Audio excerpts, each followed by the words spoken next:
Praise Lord. It's day 12 of Christmas. And 12వ క్రిస్మస్లో let us learn to be joyful. Paul గారు రాశారు కదా, ఎల్లప్పుడూ ఆనందించుడి, మరలా చెప్పుదును ఆనందించుడి అని చెప్పి. Being joyful is a very greatest blessing. చాలా సందర్భాల్లో మనుషులంగా మనకి లేని ఏంటంటే సంతోషం. కనుక ఈ హ్యాపీనెస్ ఎక్కడ దొరుకుతుందని ప్రపంచంలో నానా విధాలుగా నానా రకాలుగా అక్కడ ఇక్కడ ఇక్కడ అక్కడ అంతా వెతుకుతూ ఉంటాం మనం.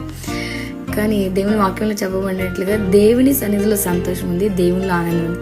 సో ఈ క్రిస్మస్ అంటేనే it's a festival of Joy, festival of happiness and festival of all the colours, light and everything. So spread the positive energy during this festival season. ఈ క్రిస్మస్ సీజన్లో ఈ క్రిస్మస్ ఆనందాన్ని ఒకసారి ఒక పాస్టర్ గారు మా ఇంటికి వచ్చి చెప్తున్నారు కదా, ఈ ఆనంద మాసం అంటున్నారు. చాలా సంతోషం అనిపించింది. నిజమే, ఇది డిసెంబర్ ఏమో కానీ it's a month of happiness, it's a season of happiness, it's